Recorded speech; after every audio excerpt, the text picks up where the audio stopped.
Estos diferentes términos nos ayudan a comprender y apreciar la voluntad de Dios. Y quiero que consideremos lo que aprendemos nosotros del término la mesa del Señor.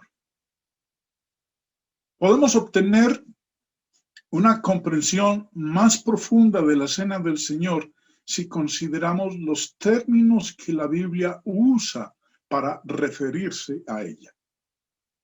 Y consideremos entonces, hermanos, una de estas expresiones, la mesa del Señor. Cuando el apóstol Pablo escribió a la iglesia en Corinto, en el capítulo 10 de su primera carta, les dijo: ¿qué digo pues? ¿Que el ídolo es algo o que sea algo lo que se sacrifica a los ídolos? Antes digo que lo que los gentiles sacrifican, a los demonios lo sacrifican, y no a Dios. Y no quiero que vosotros os hagáis partícipes con los demonios. No podéis beber la copa del Señor y la copa de los demonios. No podéis participar de la mesa del Señor y de la mesa de los demonios. ¿O provocaremos a celos al Señor? ¿Somos más fuertes que Él? Este pasaje se refiere a la cena del Señor como la mesa del Señor.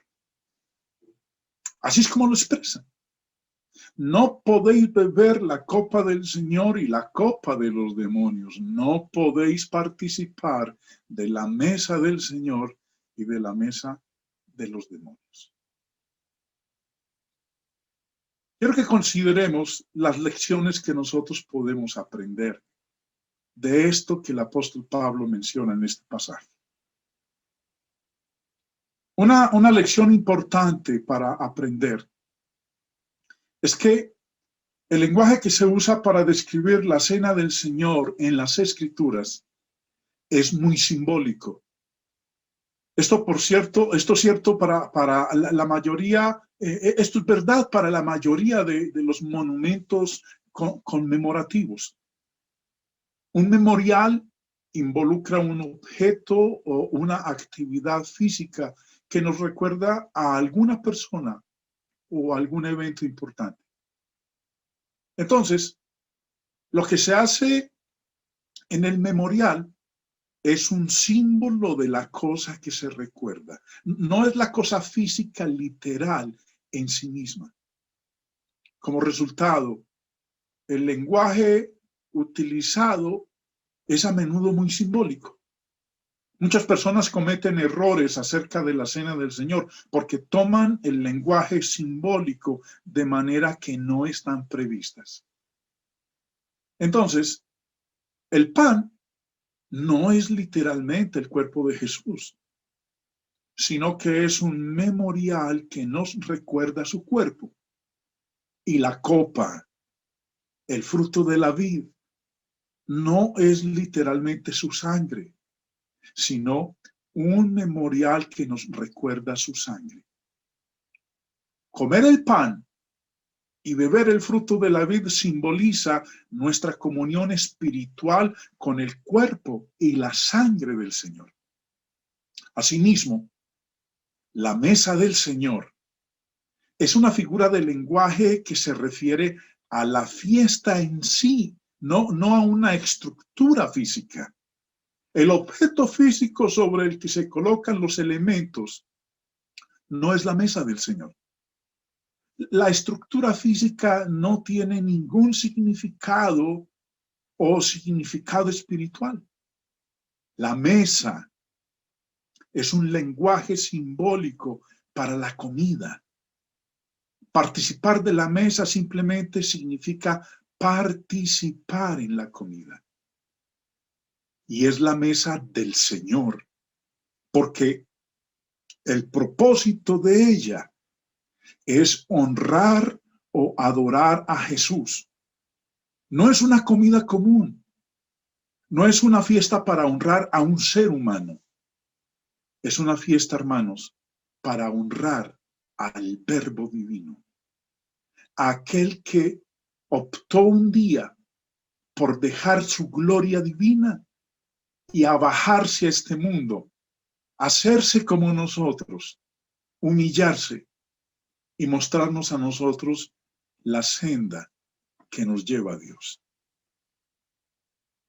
Ese es el significado de la mesa del Señor. Ahora, hay unas lecciones que el apóstol Pablo nos menciona aquí acerca de la comunión, del participar de la mesa del Señor. En el contexto, Pablo está hablando de esa participación. Dice en el versículo 20, 1 Corintios 10:20, antes digo que lo que los gentiles sacrifican, a los demonios lo sacrifican, y no a Dios. Y no quiero que vosotros os hagáis partícipes con los demonios. Compañerismo, participación.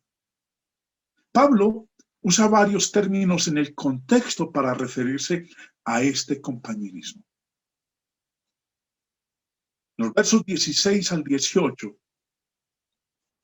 estando dentro del contexto de lo que él viene hablando de la mesa del Señor, dice, la copa de bendición que bendecimos, ¿no es la comunión de la sangre de Cristo?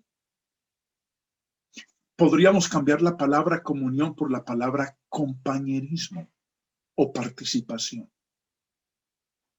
El pan que partimos, ¿no es la comunión del cuerpo de Cristo?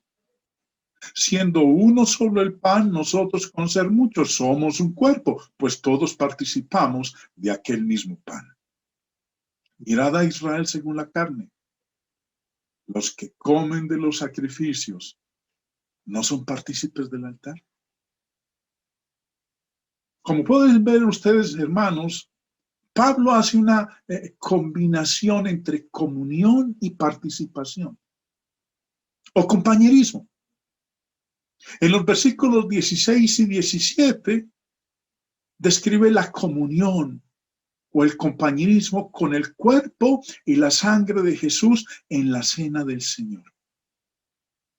El versículo 18 dice que al comer sus sacrificios de animales, los israelitas del Antiguo Testamento participaban con el altar, tenían comunión con el altar.